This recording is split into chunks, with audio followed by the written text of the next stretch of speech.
Olá, o Money Report conversa hoje com a Tami Lin, fundadora e CEO da Mubi, plataforma de compartilhamento de carros. Tudo bem, Tami? Tudo bem. Tami, para a gente abrir essa entrevista, gostaria que você explicasse como funciona a plataforma Mubi. Ok. A Mubi é um aplicativo, então hoje a gente é uma startup que a gente fala que nem é mobile first, é mobile only. Então a gente tem aplicativos na versão iOS e Android. E como funciona? Então é uma plataforma que conecta dois públicos, né? Um público que tem carro e pode ter uma renda complementar e não usa tanto carro, e pessoas que necessitam de um carro on demand. Então a gente faz essa conexão das duas, como se fosse um Airbnb dos carros, né?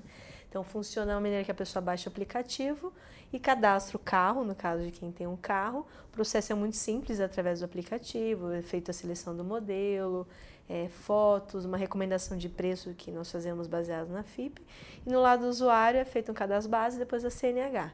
Então ambos os públicos passam por processos de análise, de curadoria, e depois de aprovados, aí eles são colocados à disposição para os matches que a gente fala, né? Então o cliente escolhe os carros e faz todo o processo de booking através da plataforma, e a entrega depois é acordada entre as partes pelo aplicativo também, o endereço de entrega, o pagamento, então todo o processo pelo aplicativo.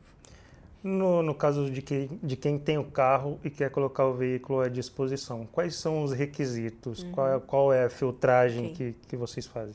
O que a gente pede é que o carro tenha menos de 10 anos, menos de 100 mil quilômetros.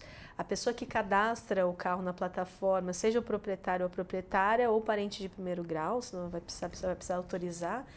E precisa ter um seguro compreensivo, que seria um seguro completo para isentar de uma vistoria. Hoje todas as nossas locações, elas saem com seguro da Liberty ou da Sul América. Então toda a locação é utilizada o nosso seguro, mas a gente solicita que a pessoa já tenha um seguro para isentar dessa vistoria. E para quem vai usar o veículo, o que é solicitado? É solicitado inicialmente somente a CNH, né, e depois talvez algumas outras informações em função de cada caso, né? Então, a pessoa tem que ter principalmente uma CNH regular e que seja permanente.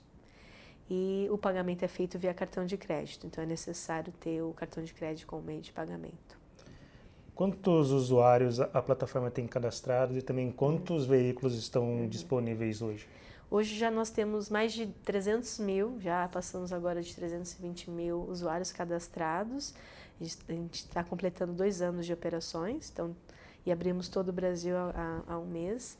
E carros, nós temos já agora mais de 20 mil carros cadastrados, né? Mas há muitos passam por um processo de curadoria até que possam ficar disponíveis aos usuários.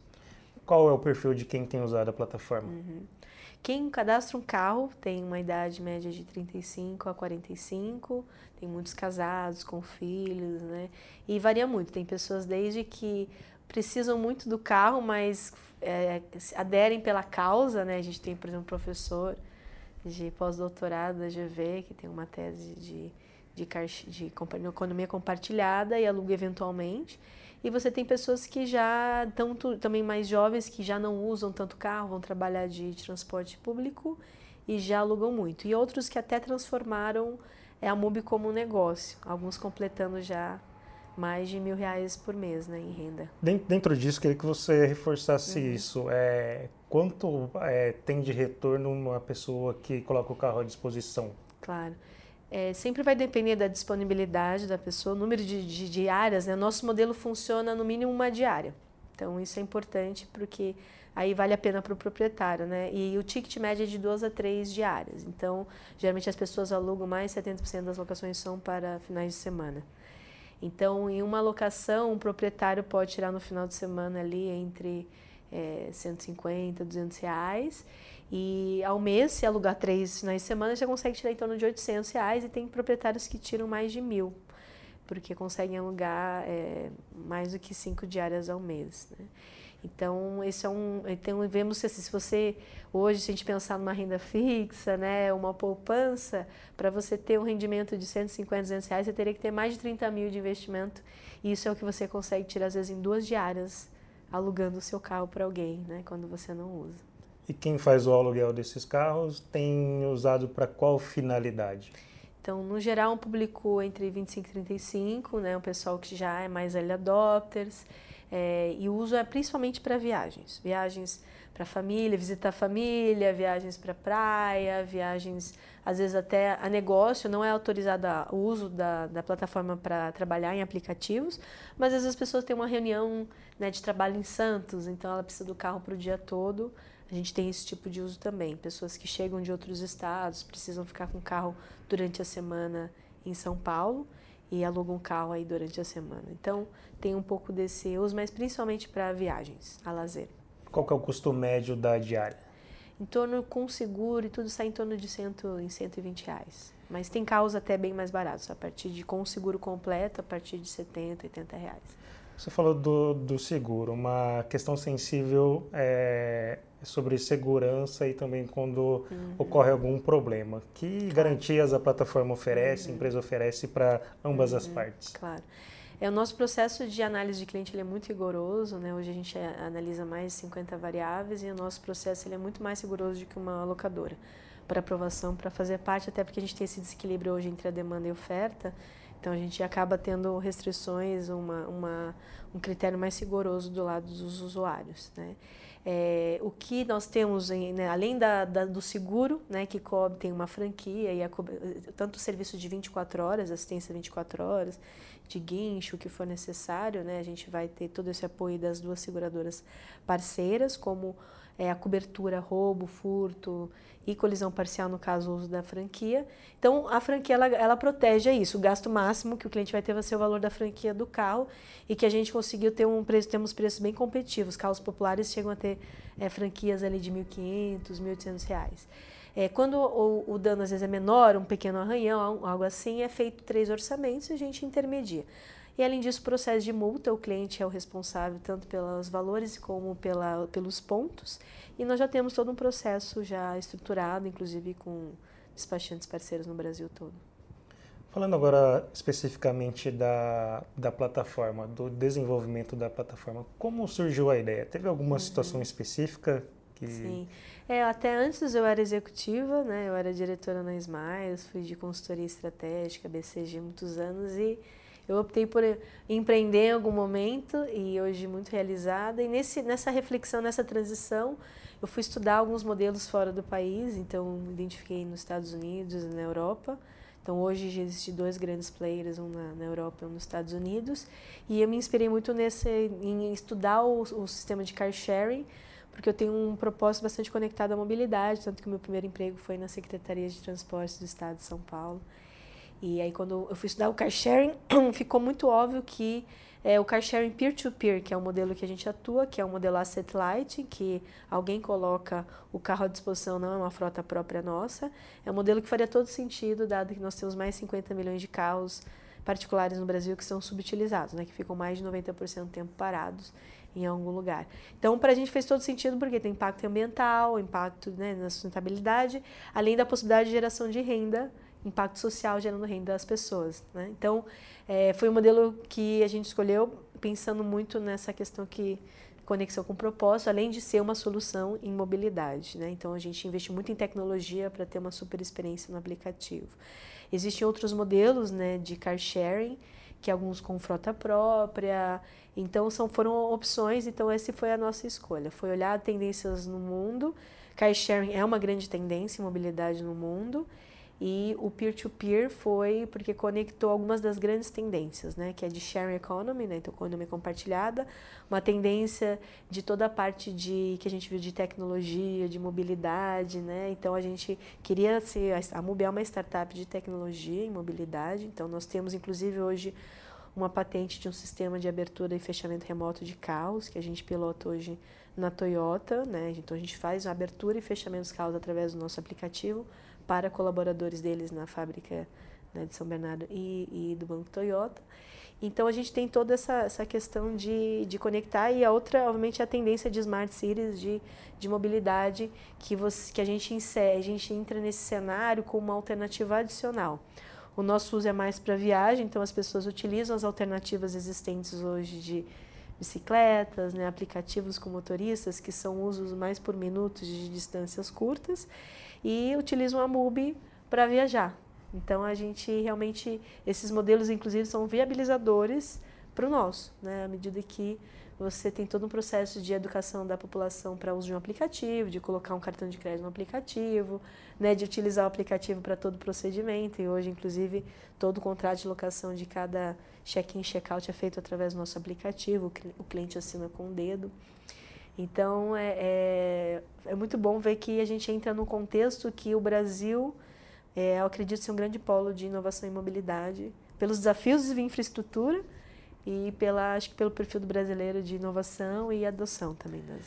Antes de falar especificamente da economia compartilhada, eu queria voltar um pouquinho antes. Você falou que surgiu essa ideia de empreender. Isso muita gente passa por isso, tá no trabalho e tem uma ideia e quer empreender. Queria que você contasse como foi o desenvolvimento da MUBI, desde o momento que você teve a ideia até tirar essa ideia do papel. Como que foi isso? No momento que eu optei falei, vou empreender, né? Eu lembro que eu comecei pelo caminho tradicional, que seria começar a fazer planilhas de Excel, até pela minha bagagem de ter sido consultora há muitos anos da minha vida, muito PowerPoint, né? Benchmark, olhar o mundo, né? Entender que caminho seguir. Eu acho que o caminho normal, assim, a pessoa quando que ideia que eu vou ter, né? Eu acho que no meu caso foi já saber que eu queria inovar em mobilidade, né? Aquela reconexão que eu falei como meu propósito, tendo sido meu primeiro emprego, com o objetivo de melhorar o transporte para as pessoas, né? Então, já funilei pelo menos no assunto mobilidade. E quando eu pensei nisso, eu fui olhar no mundo o que existia de inovação. Então, foi um trabalho muito de pesquisa, né? Viajei, fiz a pesquisa e começa nesse papel, né? Numa ideia. E aí depois vem o trabalho de modelar um pouco isso e vender a ideia para investidores, né? E aí a facilidade talvez é que, como eu vinha de um background muito de consultoria estratégica, fazer um business plan e fazer uma estruturação de um plano de negócios era para mim confortável, que às vezes para alguns empreendedores não seja tanto, que nunca estudaram negócios, administração, né? Mas para mim era a minha zona de conforto. E aí foi muito bacana quando um dos meus amigos, né, que é hoje um fundador de uma grande startup, me deu uma dica de que ele falou: abandona o Excel e foca em contratar pessoas de talentos. E essa foi uma excelente dica. Então, porque o que a gente projetar no Excel, o Excel vai aceitar, né? E as startups a gente tem que errar, né? Porque a ideia é que a gente erre sempre para menos e as questões, né? E tanto que eu lembro que eu tinha projetado 4 mil clientes para o primeiro ano, a gente chegou a 30 mil. Então, tudo isso, né? Nós somos acelerados pela Web Motors. Eu lembro que foi em outubro de 2017, né? Que a gente foi fazer o pitch, né? No programa de aceleração, e a gente não tinha nem... A gente estava chegando a 10 mil usuários, né? Hoje, pensar que nós temos mais de 320 mil sem ter muita verba de marketing. Então, eu acho que ter buscado saída do papel, um planejamento, buscado investidores, e aí também eu tinha um networking que me facilitou um pouco, mas as pessoas têm que acreditar na gente, então se a gente não vender a paixão por algo, é difícil, né? Então, acho que para mim foi um caminho natural, assim, no sentido de estar apaixonado pelaquela ideia, conseguir vender a ideia. E aí depois, uma vez conseguido os investimentos, consegui 4 investidores anjos e fui atrás de buscar talentos para montar o time. E o início, os primeiros meses, foi só um time de tecnologia. Desenvolvedores, designers, engenheiros, pessoas que eu nunca tinha trabalhado antes, então eu tive que aprender muito, né? Eu fui produto por algum tempo, então entender o que é um user story, o que é configurar a infraestrutura na Amazon, discutir a arquitetura das soluções no back-end, contratar desenvolvedor iOS né, e Android, pensar todo um sistema de back-office de operações. Foi um grande desafio, mas assim, para mim foi uma paixão e tenho aprendido muito. Então esse foi o primeiro desafio. E como é esse papel de gestão? O que você pode compartilhar, dar dica para quem está começando um projeto? Bom, a dica que eu daria, mas não é fácil, é que se quiser ser uma empresa de tecnologia, o ideal é que já começasse com um co-founder que seja um CTO. Né? Então, até agora que eu estou conseguindo uma liderança de tecnologia, até então eu gerenciava junto com o head de produtos os engenheiros, e o mercado hoje é muito disputado, né? A gente está disputando não no Brasil só, mas eu perdi algumas pessoas do time que foram para a Alemanha, para a Austrália, né, para os Estados Unidos, então é um desafio, né? Mas uma dica que eu dou é que se quiser ser uma empresa de tecnologia, é importante ter pessoas muito boas de tecnologia no time, né?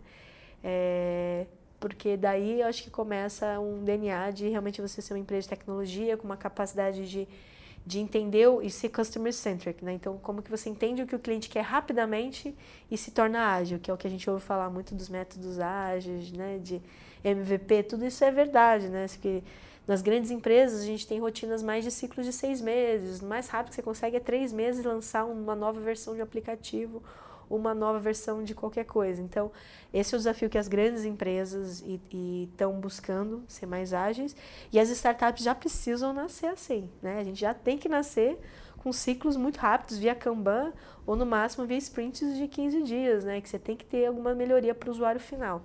E sempre tendo feedback e usando isso para as priorizações. Então, acho que isso é um grande aprendizado e a grande recomendação, acho que isso está em todos os livros, mas a gente vivenciando, a gente vê que isso é muito verdade, né? Você tem que estar ali muito ágil para responder ao que o mercado, ao que os nossos usuários estão sinalizando e as oportunidades que surgem. Falando então agora da economia compartilhada, como você vê esse cenário no Brasil? O brasileiro está superando a desconfiança? Sem dúvida, sim. Eu acho que senão não estaríamos aqui hoje, né? Depois de 2 anos, ainda um desafio. Se a gente pensa que o Brasil, né, há mais de 50 milhões de carros particulares, nós temos ali um pouco mais de 20 mil carros cadastrados, né? Existe, obviamente, um mercado gigantesco a ser endereçado, né?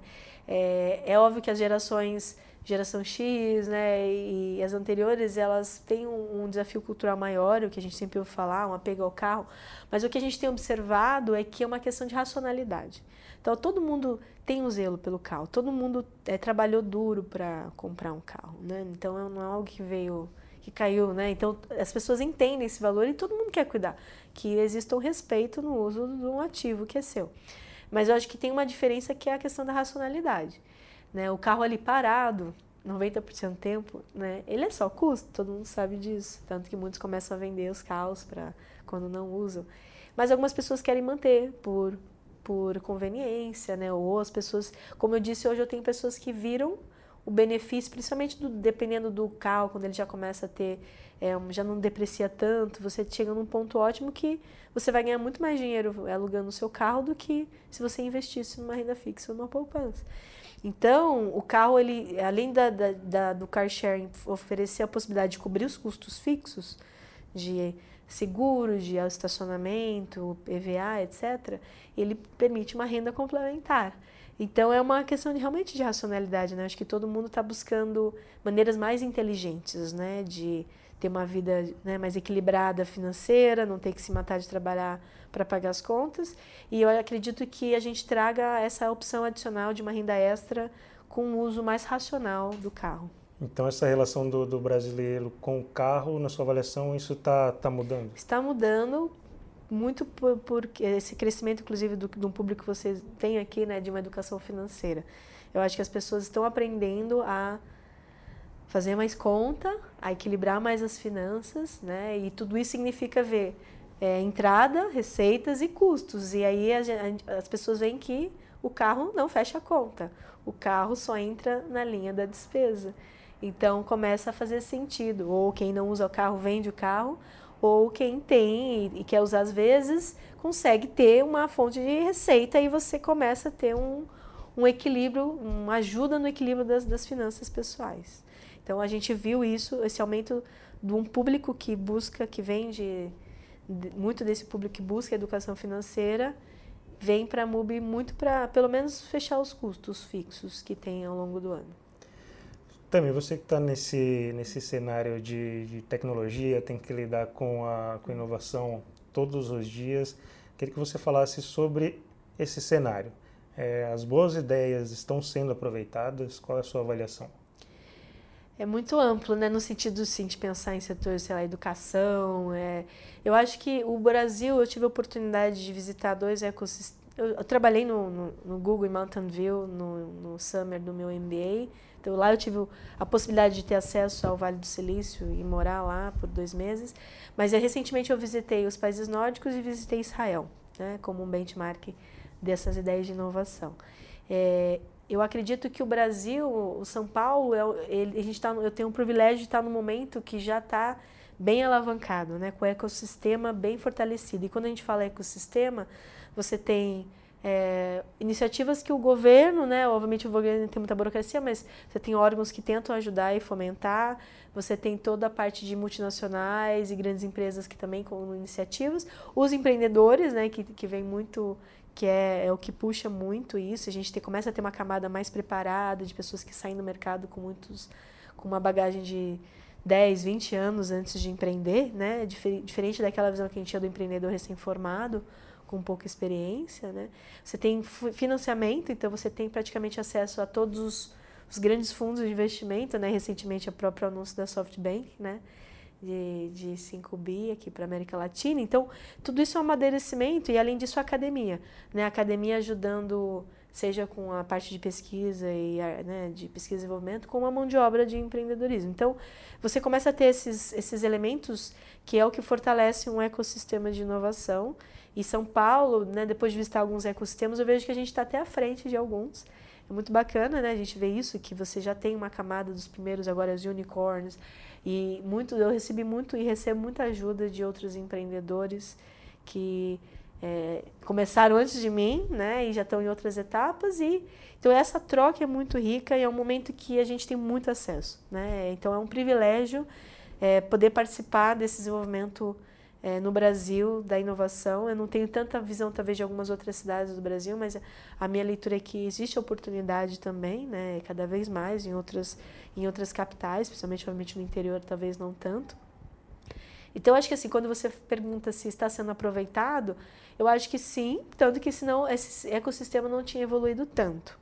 E a gente não estaria tendo os primeiros unicórnios a partir, né, começou ano passado. Então é o primeiro ciclo que se fecha de exits, né, e de quase que um certificado que está dando certo, né, que esse ecossistema está dando certo. Então eu fico muito feliz. Agora, óbvio, ainda tem muita oportunidade, né, a gente não tem, eu lembro que eu visitei Oslo e lá o governo tinha acabado de lançar um incentivo de 10 ou 15 mil dólares só para o estudante fazer um business plan.